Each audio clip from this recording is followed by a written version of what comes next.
Bonjour à toutes et à tous, nous sommes le 10 avril 2021 pour le 231e rapport de situation sur le Donbass.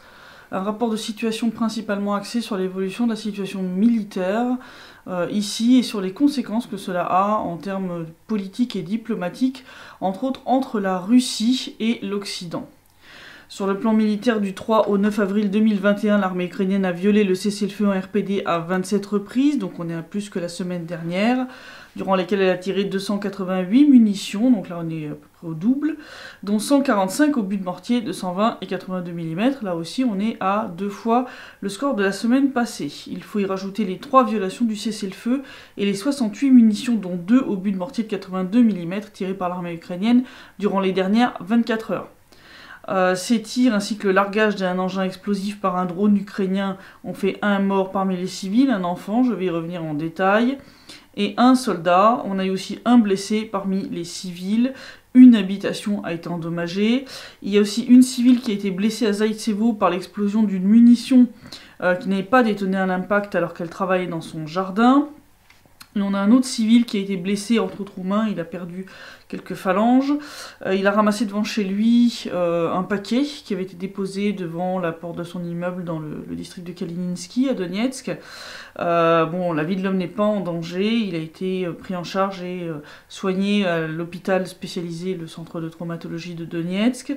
Bon, c'est pas la première fois que ce genre de choses arrive. En RPL, il y avait eu toute une vague comme ça de découvertes d'objets, y compris des jouets pour enfants, qui avaient été découverts entre autres à Alchevsk, et tous ces objets, y compris les jouets, étaient remplis d'engins explosifs. Donc les autorités ont appelé les habitants à la plus grande prudence, et s'ils voient un paquet ou un objet insolite, imprévu, un paquet qui, vous attendez rien du tout, d'appeler immédiatement les forces de l'ordre pour vérifier que l'objet n'est pas miné. Côté ukrainien, les pertes hors combat cette semaine sont de 4 morts et 5 blessés, et les pertes au combat sont de 1 mort et 2 blessés, je vais y revenir là aussi en détail. Et puisqu'on parle de violation des accords de Minsk, j'avais bien sûr parlé du déploiement des armes lourdes côté ukrainien en violation de ces mêmes accords, puisque cette semaine les services de renseignement de la RPD ont détecté le déploiement de 52 pièces d'armement côté ukrainien, à savoir dans le détail 16 obusiers D30 de 122 mm, 2 systèmes de défense antiaérien Zouchka, 4 chars d'assaut T-64, un véhicule de transport de troupes blindées type BTR, 19 véhicules de combat d'infanterie type BMP, 3 automitrailleuses type BRDM, un véhicule de transport de troupes type MTLB et 6 véhicules blindés. Et d'autres sont en train d'arriver. De nouvelles vidéos montrant des trains chargés jusque ras la gueule de pièces d'armement, de pièces d'équipement militaire, etc. continuent d'arriver sur internet. Je vous en montre une, mais il y en a d'autres, il y en a plein d'autres, entre autres toujours en gare de Dnipropetrovsk, ça continue le balai des trains remplis de matériel militaire. Et puis bien sûr, pour cacher tout ça, l'armée ukrainienne continue de brouiller de manière extrêmement massive les signaux des drones de l'OSCE. Je vous montre la carte cette semaine, c'est effrayant. En gros, l'OSCE a pas du tout pu faire voler ses drones cette semaine, en gros, à peu près. Je veux dire là, quasiment tout le long de la ligne de front, ils se sont fait brouiller les signaux de leurs drones. Donc c'est quand même assez révélateur quand on en vient à des mesures pareilles, c'est qu'on a quand même pas mal de choses à cacher.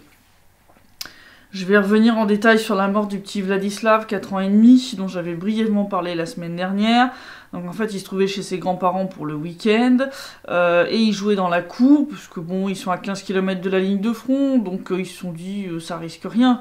Tu vois, c'est pas comme s'ils vivaient à Sakhanka ou à Zaïtsevo, où là, les parents ne laissent pas les enfants jouer dans la cour ou dans le jardin, parce que c'est trop dangereux. Mais là, à 15 km, ils se sont dit, ça craint rien. Ça craint rien, sauf que non, quoi, puisque un drone de l'armée ukrainienne a largué un engin explosif improvisé dans la cour de la maison où Vladislav se trouvait. Le petit a été littéralement projeté par le souffle de l'explosion et littéralement déchiqueté, je sais pas d'autres mots. L'enfant a perdu ses 2 mains, un pied, donc il avait aucune chance. Sa grand-mère a été blessée, elle se trouvait sur le pas de la porte, elle le surveillait entre guillemets de loin. Elle a été blessée entre autres par les éclats de verre, hein, parce que les fenêtres ont explosé, et donc elle a reçu les éclats de verre, donc elle a été blessée par ça. Ça a été une vision d'horreur tant pour elle que pour les gens qui sont jetés immédiatement dans le jardin en entendant l'explosion, entre autres les voisins, qui sont arrivés immédiatement pour voir ce qui s'était passé. C'est vraiment terrible. On est arrivé nous sur place pour... on va dire interviewer les proches. On est arrivé après les funérailles.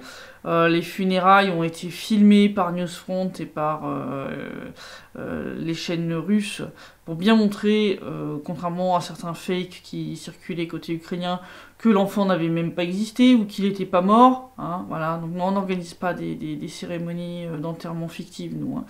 Le gamin a bien existé, le petit Vladislav. Donc Tatiana Montian, la fameuse avocate ukrainienne, était venue pour les funérailles pour témoigner que non seulement l'enfant a bien existé, mais qu'il est bien mort, que c'est pas un fake. Ça, c'est vraiment une méthode de déni absolument immonde. Le grand-père et les voisins nous ont confirmé les faits qui avaient été transmis. Le grand-père nous a expliqué que le MTS, c'est-à-dire le ministère des situations d'urgence, a trouvé sur place une matière qui, au vu de la consistance, c'est du plastique, c'est-à-dire c'est de l'explosif type C4 ou Semtex, ce genre de truc. Et on a clairement vu au niveau des dégâts qui ont été faits tant sur la maison que sur des objets, entre autres des wagons en métal qui se trouvaient juste à côté de l'endroit où l'enfant a été tué. On voit clairement que ce sont des tout petits trous qui ont été faits. Et le grand-père nous a expliqué qu'ils ont trouvé des petites billes de métal, des toutes petites billes de métal, mais vraiment toutes petites. Bon, ça plus l'explosif type plastique, ça montre clairement que c'est un engin explosif improvisé. C'est pas le genre de truc que tu trouves de manière classique dans les munitions. Hein, voilà, c'est pas... Non, donc là, les histoires d'accidents de munitions, comme j'ai pu lire chez certains journalistes français, entre autres, qui ont relayé les conneries sorties par le site StopFake, qui est en fait une véritable usine à fake, hein, ce site, qui donc lui a cité le témoignage anonyme d'un soi-disant ancien habitant du village qui dit non, mais c'est un accident de munitions, qu'en gros le gamin serait tombé sur une munition ou un voisin aurait fait tomber une munition et c'est comme ça que ça serait passé. Bon, c'est pas possible. Non, il n'y avait pas de munitions chez le grand-père, de une, et de deux, moi j'ai regardé la configuration, si un voisin avait déplacé des munitions, c'est impossible qu'elle ait pu atteindre l'endroit où se trouvait l'enfant. Il y a plus de 10 mètres entre la rue et l'endroit de la cour où ça a eu lieu est un portail assez haut, presque 2 mètres, donc je vois pas comment la munition elle aurait pu arriver là, quoi. Ça tient pas la route du tout, hein, c'est le petit problème des gens qui tiennent à tout prix à relayer la propagande ukrainienne sans même regarder, voilà, qui ont hurlé aux faits, qu'ils ont même pas regardé qu'il y avait des reportages qui montraient qu'effectivement l'enfant existait et qu'il était mort, parce qu'il y en a qui ont dit carrément que toute l'info était fausse, c'est-à-dire, voilà, certains journalistes français ont dit voilà, que la news elle-même, voilà, qu'il y avait un enfant qui avait été tué, etc., c'était faux. Tu vois, donc, bon, les mecs, il y avait déjà des reportages des dimanches, hein, entre autres Newsfront, donc c'est hallucinant. Donc quand je dis les contes à dormir debout, là, les contes de fées qu'on nous a servis côté ukrainien et qui ont été repris unanimement par la presse française, sans même se donner la peine de regarder les reportages que j'ai fait, que Newsfront a fait, que les chaînes russes ont fait. Bon, il y a eu une chaîne française, France 5, qui dans C'est dans l'air a repris un morceau de mon reportage sans flouter le logo.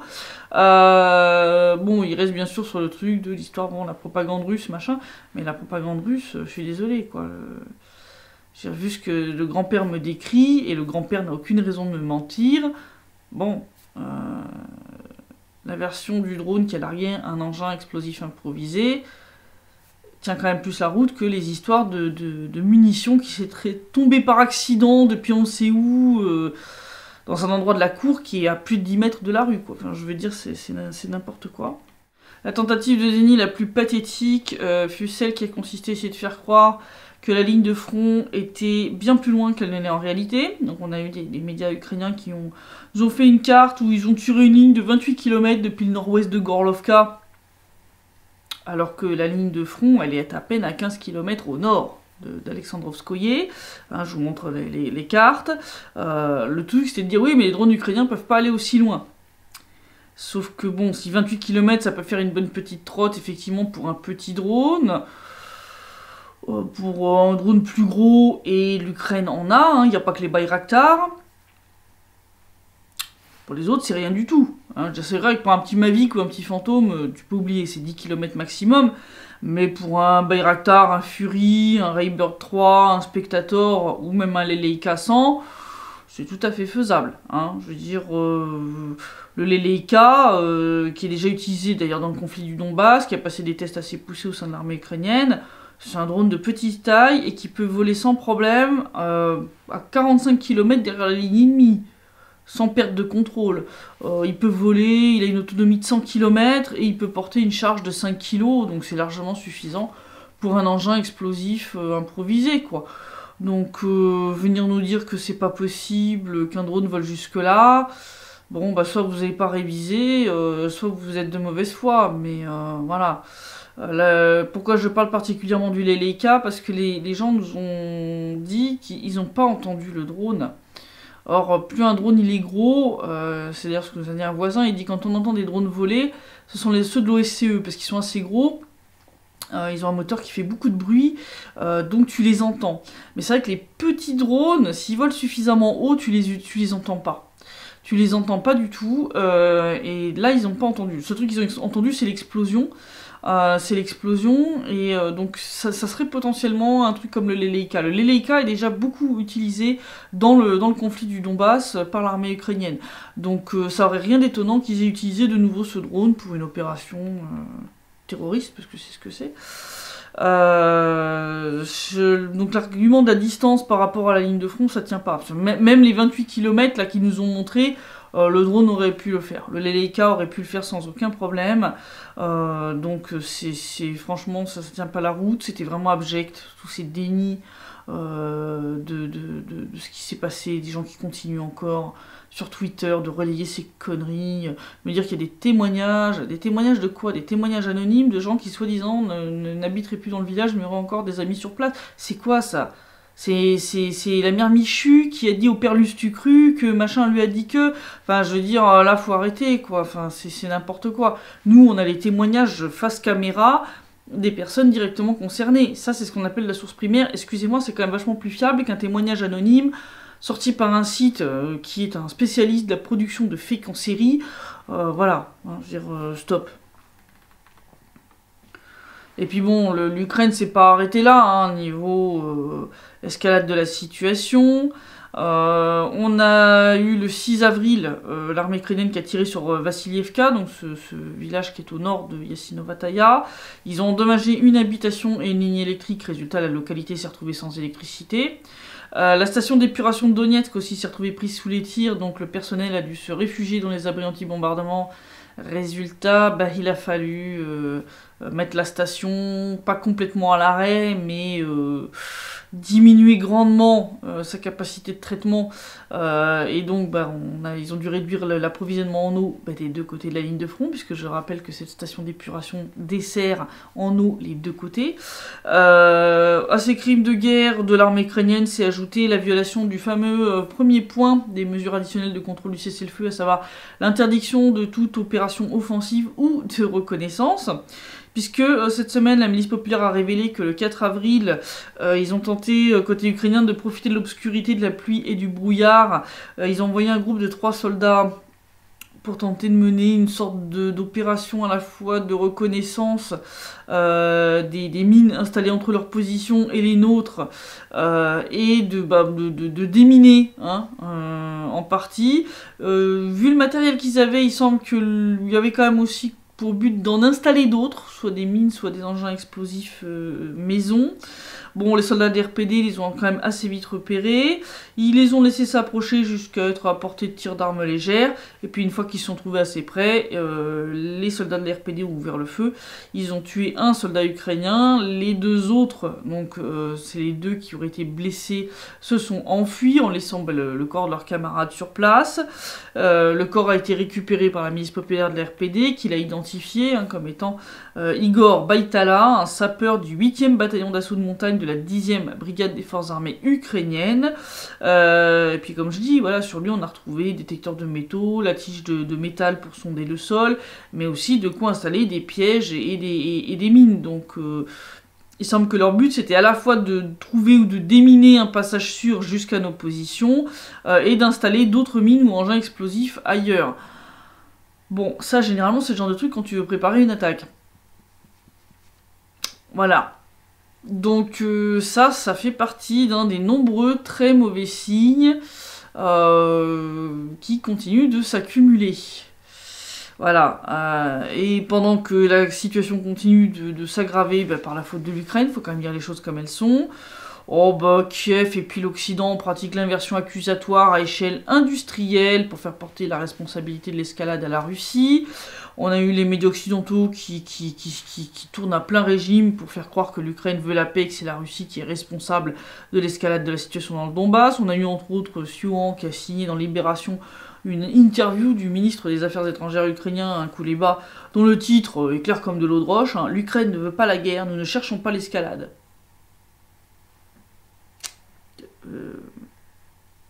Pardon. Donc dans cette interview, donc, il nous sort cette histoire que l'Ukraine veut absolument résoudre le conflit du Donbass de manière pacifique et diplomatique, et que il a quand même sorti que malgré de nombreuses propositions constructives, donc de la part de l'Ukraine, la Russie refuse de se réengager dans un cessez-le-feu. Mais on vous a déjà expliqué 20 fois, il y a un cessez-le-feu permanent qui a été instauré en 2019. On a signé en 2020 des mesures additionnelles pour renforcer le contrôle de ce cessez-le-feu. Je vois pas ce qu'il faut se réengager. Vous avez juste à appliquer ce qui a été signé. Voilà. D'ailleurs, souvent, à aucun moment on ne remet les paroles de Kouleba en perspective. Tapis rouge pour la propagande ukrainienne. Si les faits réels gênent un peu, c'est pas grave, on les oublie. On les met de côté. Voilà.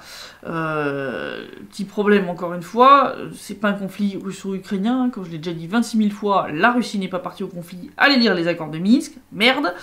L'Ukraine ne fait pas de propositions constructives. C'est quoi vos propositions constructives? Votre feuille de route, là, qui viole les accords de Minsk à 75%? C'est ça? Et puis si l'Ukraine était réellement attachée à une résolution pacifique et diplomatique du conflit dans le Donbass, pourquoi votre délégation continue son petit numéro de chantage pitoyable avec Maya Pirogova? Ils continuent à dire qu'ils viendront plus à la table des négociations dans le groupe politique si elle est là. Ça continue cette connerie.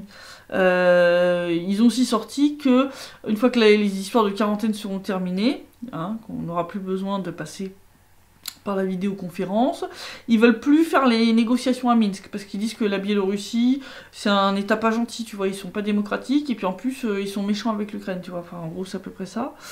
Et puis, si l'Ukraine ne veut pas la guerre, moi, je voudrais qu'on m'explique pourquoi leurs snipers tuent des retraités de 71 ans, pourquoi ils utilisent des drones pour tuer des gamins de 4 ans et demi, pourquoi l'armée ukrainienne ne respecte pas les mesures additionnelles de contrôle du cessez-le-feu, pourquoi ils mènent des opérations de reconnaissance au milieu des champs de mines, pourquoi est-ce qu'ils continuent d'envoyer des quantités phénoménales d'armes lourdes vers le Donbass depuis plus d'un mois maintenant, je veux dire, quand tu mets tout ça bout à bout, ça montre que l'Ukraine veut plutôt la guerre, pas vraiment régler diplomatiquement le conflit. Là, ils sont en train de nous la jouer comme ça, là depuis 24 heures. Non, mais on veut pas résoudre le conflit du Donbass par la force, non, pas du tout. Schizophrène, les mecs, complètement.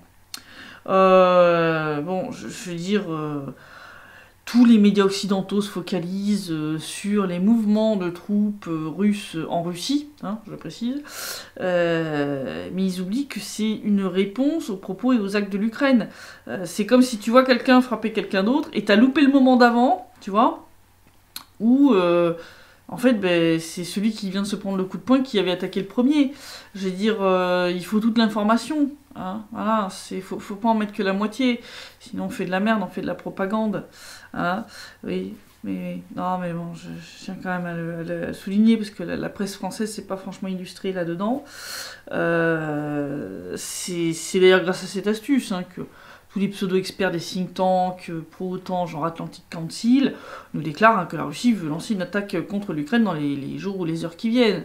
Bon, ça atteint des sommets de débilité. On a eu le New York Post qui a viré dans le délire le plus hystérique. Ils ont hurlé à la future invasion de l'Ukraine par la Russie parce que cette dernière a déplacé 4000 soldats près de la frontière. 4000. Alors, je rappelle, l'armée ukrainienne, c'est 250 000 soldats. Alors, si la Russie arrive à envahir l'Ukraine avec 4000 soldats contre 250 000, faudrait que vous m'expliquiez pourquoi la guerre dans le Donbass dure depuis 7 ans. Si c'est réellement une guerre russo-ukrainienne. Hein, voilà. Si 4000 soldats russes, ça suffisait... Ah, non, là, faut arrêter les bêtises. Résultat de cette manipulation médiatique, ce sont les relations entre la Russie et l'Occident qui se tendent désormais. On a les États-Unis et l'Union européenne qui disent soutenir sans réserve l'Ukraine en cas d'agression russe ou les menaces des uns et des autres contre Moscou, si elle intervient militairement pour protéger, je rappelle, le demi-million de citoyens russes qui habitent en RPD et en RPL. On a eu des gens qui ont bien sûr menacé Nord Stream 2, etc., etc. Bon, la Russie a fini par durcir le ton à son tour. Déjà, ils ont eu une très grande discussion avec Washington pour mettre un peu les points sur les i, mais ça n'a pas eu l'air de les calmer, puisque l'attaché militaire de l'ambassade des États-Unis en Ukraine est venu dans le Donbass là, du 6 au 8 avril pour visiter les positions de l'armée ukrainienne. Et d'ailleurs, il y a eu un scandale là, qui a éclaté, y compris parmi des anciens militaires américains, parce que sur la colonelle, la Brittany Stewart, qui était à la tête de cette délégation américaine, sur son uniforme, il y avait un chevron, l'Ukraine ou la mort. Cette même personne s'est d'ailleurs recueillie sur le mémorial dédié à Slipak, là, le français, qui servait chez Secteur Droit, hein, vous savez, le bataillon néo-nazi. Donc ça a fait un scandale, parce que c'est une prise de position tellement évidente d'un officier de l'armée américaine pour un autre pays, qu'il y a quand même des anciens, puis des gradés, hein, des anciens gradés américains, qui ont dit que ça c'était inacceptable. Ça, normalement, ça doit pas arriver. Donc voilà. On a la Merkel aussi, qui a demandé à Poutine de retirer ses troupes près de la frontière avec l'Ukraine en signe de désescalade, tu vois. Et on a Le Drian aussi. Alors Le Drian, j'ai failli le mettre un peu en temps à Kiev, mais c'est tellement... comment dire, c'est même pas drôle, quoi, tu vois. Il a demandé à la Russie de coordonner via l'OSCE le fait d'expliquer pourquoi elle amasse des soldats près de la frontière avec l'Ukraine. Mais va te faire foutre. Enfin, je veux dire, vous avez rien fait pour calmer l'Ukraine.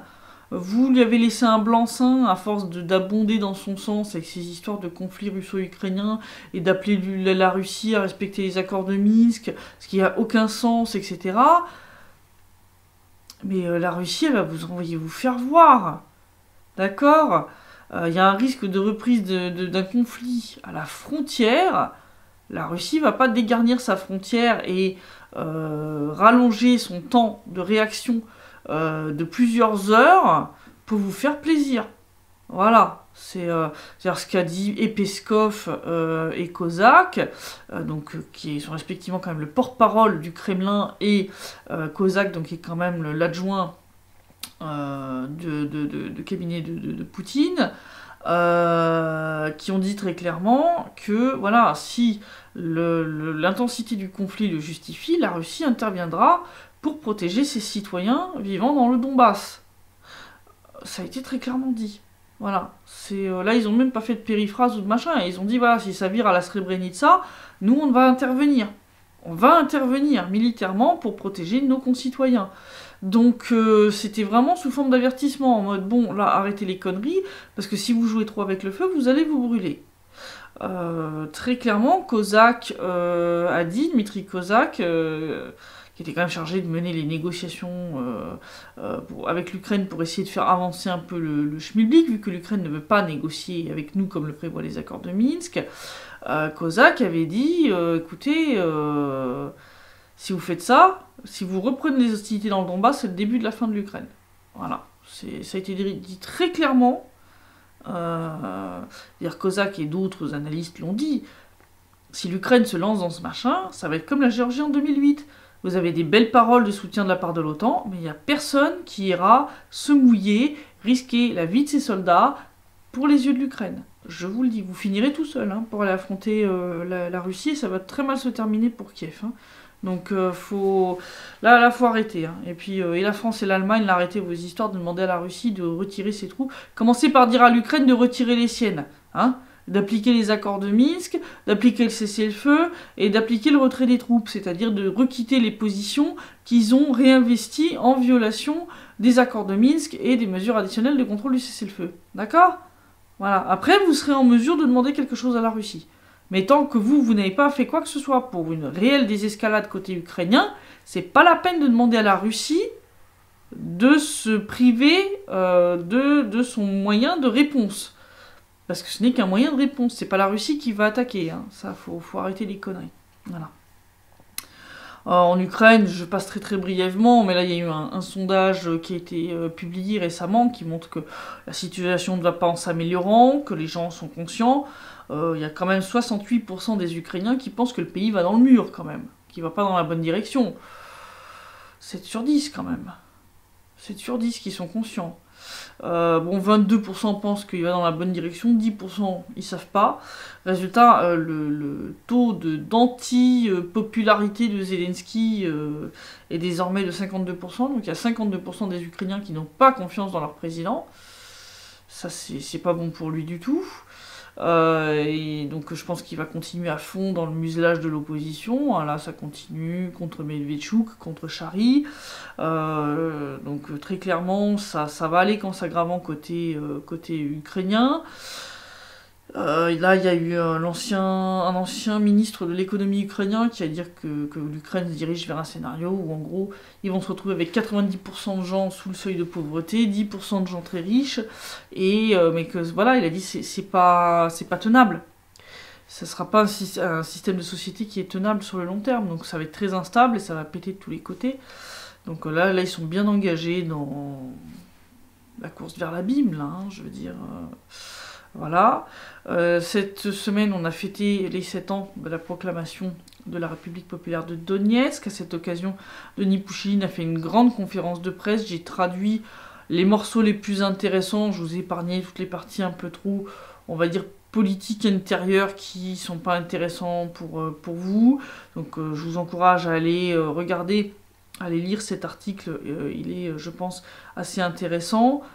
Je n'ai pas de pendant ce temps à Kiev cette semaine, parce que vraiment ça a été une semaine pas joyeuse du tout. J'espère vraiment qu'on va pas revivre ce qu'on a vécu avec le petit Vladislav. Ça a été très très dur, sincèrement. Émotionnellement parlant, même pour tous les journalistes, les quelques-uns qui sont venus. Ça a été très très dur, parce que ce petit garçon était je vous ai montré les photos, c'était un vrai petit ange, adorable, gentil comme tout, les enfants n'ont pas à payer pour des histoires d'adultes, quoi. Là, en plus, c'était délibéré, parce que quand vous pilotez un drone, vous avez une caméra, vous voyez sur quoi vous larguez, tu vois. Donc tu peux pas dire que tu savais pas ce que tu faisais. Le gamin dans la cour, tu pouvais pas le confondre avec un adulte. Donc, moi, quand des soldats ukrainiens font ça, tuent un enfant de 4 ans et demi de manière délibérée, et qu'en plus après on vient de dire mais non, on n'est pas pour la guerre, arrêtez de vous foutre de la gueule du monde, si vous voulez. Voilà. Voilà la situation. Je pense que ça va continuer à dégénérer. Je pense que le meurtre de Vladislav par les soldats ukrainiens était le même genre de provocation que lorsque leur sniper a tué ce retraité de 71 ans à Alexandrovka. Je pense que le but c'était d'obtenir une réaction extrêmement violente de notre part pour pouvoir hurler à l'agression russe et justifier leur propre offensive. Bon, comme on est au courant de ce qu'ils cherchent à faire, on n'a pas répondu à ce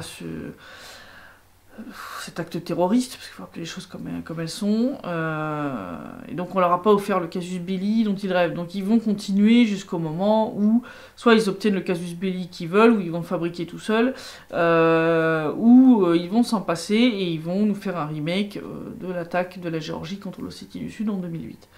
Voilà, c'est ça la situation. Donc situation à suivre de très très près. Je vous dis à la semaine prochaine pour le prochain rapport de situation. Et d'ici là, portez-vous bien.